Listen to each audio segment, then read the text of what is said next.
Hey, it's Liberty, and I just want to say Happy New Year. Thank God 2021 is over. I have no hopes for 2022. There is no possible way that I can be disappointed. So yeah, I'm going to wrap up my December reading and talk about some books that I'm excited to read in January. Now, I read 6 books in December, which is, I think, probably my best reading month of the entire year. Also, I read one of my favourite books of the year in December, so look out for that. Anyway, I'm just going to get straight into it. The first book I'm wrapping up is The She-Wolf by Maurice Druon, which is the next book in the Accursed King series that I'm reading, which is all about the French and English monarchies in the lead up and during the 100 Years' War. This book focuses more on Isabella of France, who is the sister of the current King of France that we have, and she's also the Queen of England. It is to the French court where Roger Mortimer escapes to after being imprisoned by Isabella's husband, Edward II. Roger Mortimer is the leader of the rebellious English barons who resent Edward II's policies and also behaviour. This is definitely my favourite book in the series so far. I think it's got better as it's gone through. Everything's ramped up, there's more and more tension. This series does very much treat historical rumour as if it's true, which, I mean, there's no evidence that it's not true. And it works for the plot, so I'm not complaining. Isabella is such a great character. I've been waiting for her to show up again. And I like that this takes place across England and France. It was nice to sort of like see some familiar places. I'm hoping to finish this series this year. So I think there's 2 or 3 more books to go. I also read Remains of the Day by Kazuo Ishiguro. I've heard a lot about this book over the years and it's always been positive. It's been on my TBR for ages. It was a spontaneous read. This is set in the summer of 1956, I think, and it is all narrated by Stevens, who is a butler at Darlington Hall. He's taking a motoring holiday like through the West Country, and that is sort of the present storyline, but it's very reflective. He's taking this opportunity to look back through his like 30-year, maybe even more than that, career as a butler. Honestly, having read the first 15%, I wasn't on board really with the narrative style, but I'm really happy that I continued because I really got into it.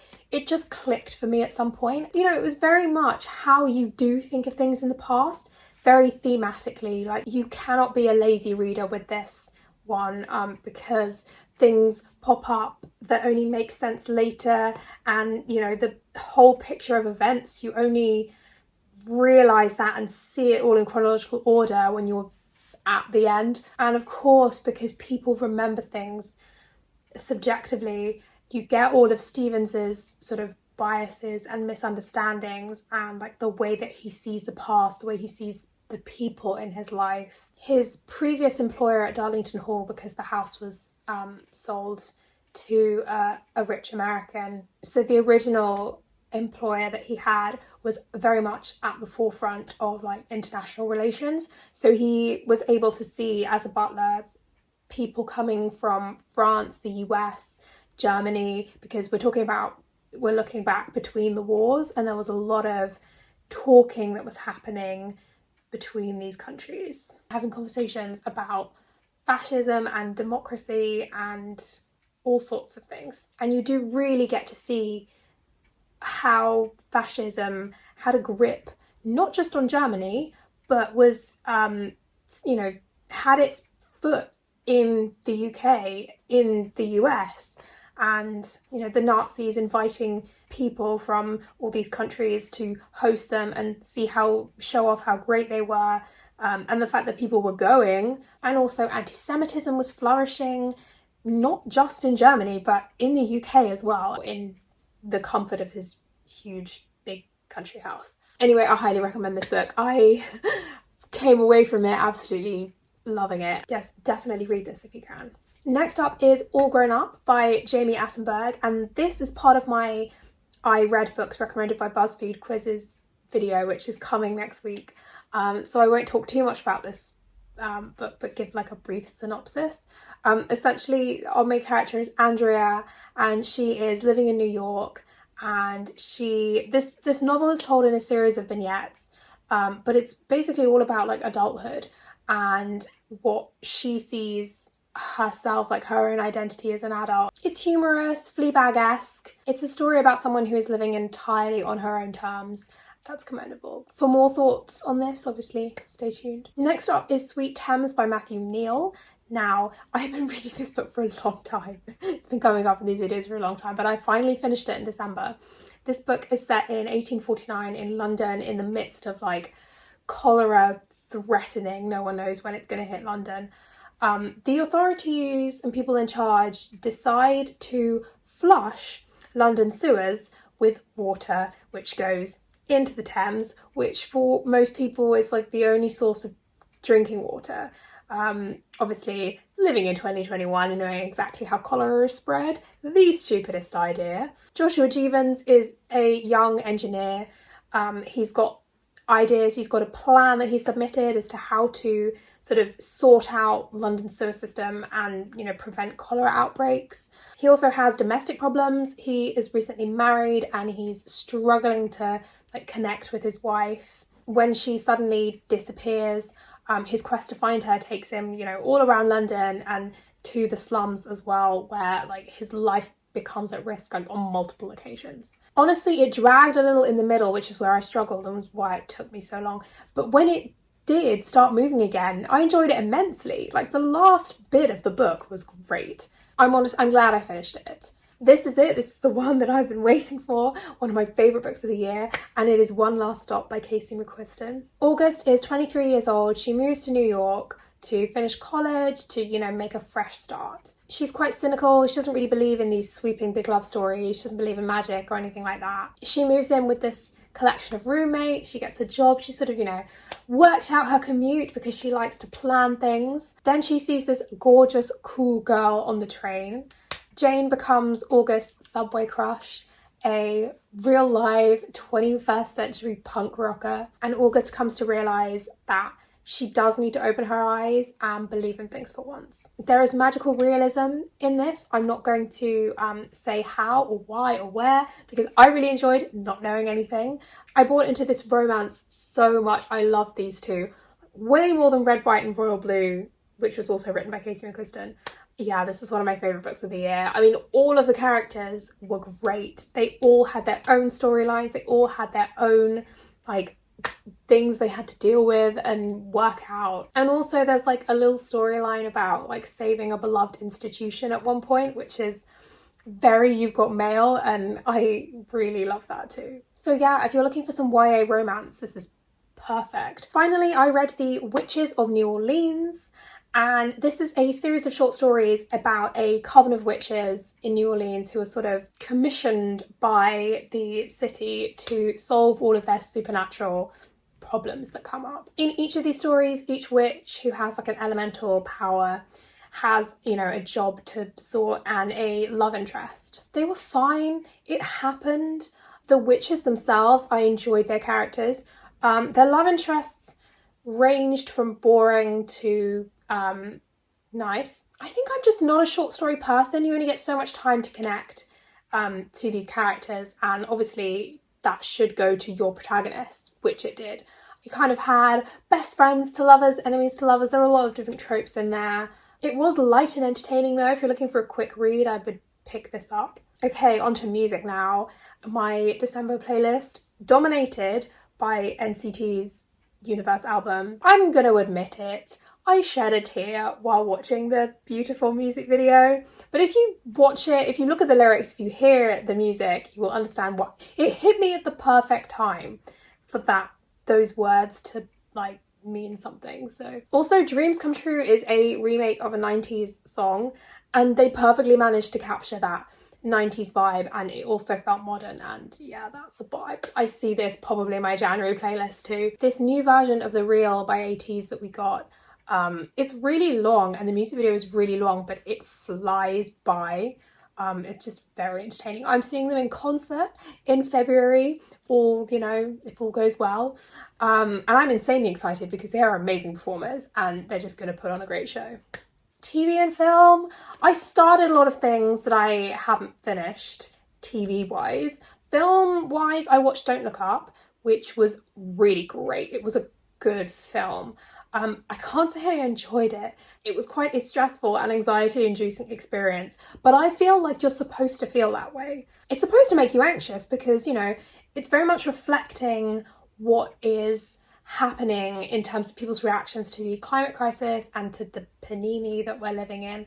Jennifer Lawrence was great. We got to see her humorous side a bit in this, which I just love. I think she's really funny. I imagine it will get Oscar nods, probably for Meryl Streep, because they like to do that.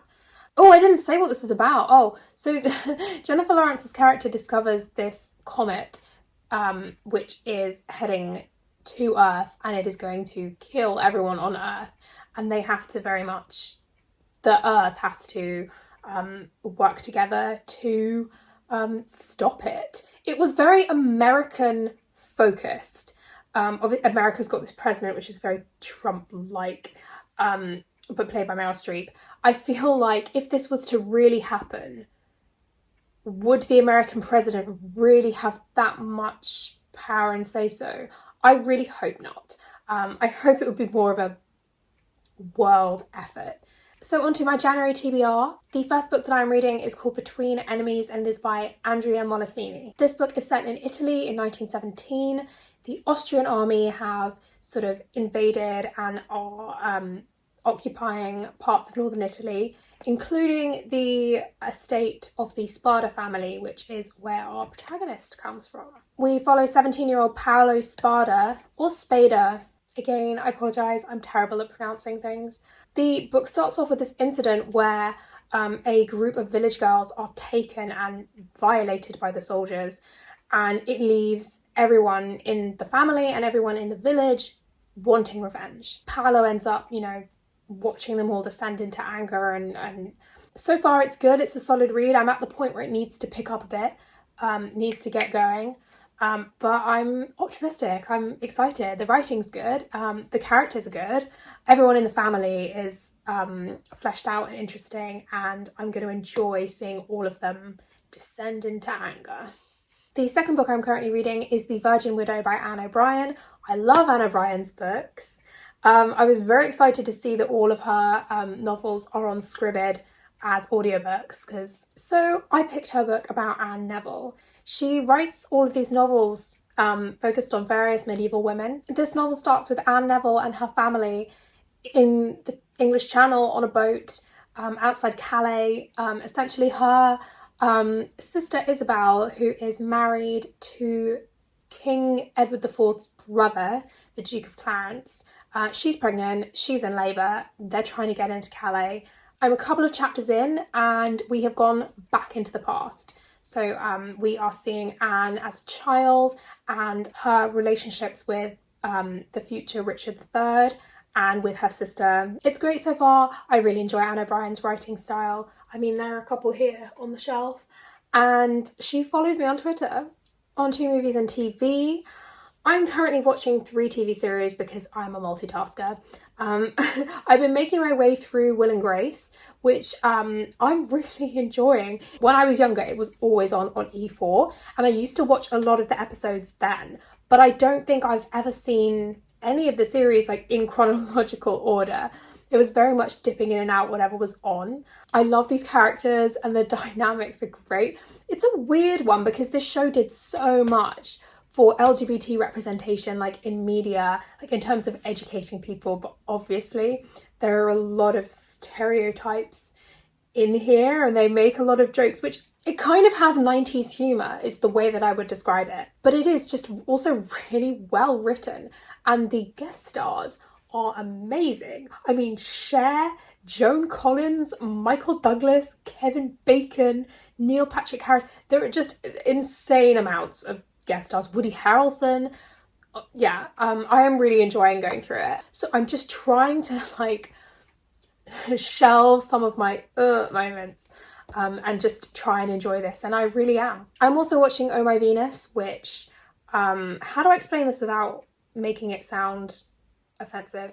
Essentially the protagonist used to be called the Venus of Daegu, and she had ambitions of being a lawyer, which is she has become a lawyer, but she has also put on a lot of weight and people treat her a certain way because of it. Like, her boyfriend of 15 years breaks up with her. She meets this personal trainer who ends up like saving her from a couple of embarrassing situations, and was very much like, I will train you if that's what you really want. So like, him and his friends end up training her. The romance seeds with the love interest were sown early on when she was not losing weight. So I feel like it's okay. It's very much her personality that he is drawn to. So, you know, that's what's important to me. As long as it's a draw of personalities, I am happy. I'm also watching Melancholia, which I think is great. It's a series all about kind of scandals and corruption in like private schools in Gangnam. The main character is a maths teacher, and she starts teaching at this elite school, and she's a good person, you know, she's tenacious. She meets this student who is at the bottom of the class, but she discovers is actually a maths prodigy. It's interesting because he sees maths in a very creative way. He loves photography and like seeing maths and everything in nature, which is similar to the way that she likes to teach. You know, she uses art and all this stuff in her lessons. There are rumours about the two of them though, and I know at some point the series jumps into the future. I haven't got there yet, but I'm really like, the way that this is shot is really nice. Like, the colour grading on this show, just the cinematography is amazing. I'm really enjoying this series though. The whole of it is now out, so I can binge the rest of it. I also want to see Spider-Man so bad, and I swear if I get spoiled before I get a chance to see it, I will be so annoyed. So that was my December wrap up and January TBR. Thank you for watching. I hope everyone has a good start to 2020 and that you achieve what you want to achieve in 2022. And honestly, if you don't, that's okay. You know, the very act of surviving this panini that we're living through is, you know, is enough. I make videos all about books, history, personality, all sorts of things. So do check those out and subscribe if you want. And happy reading.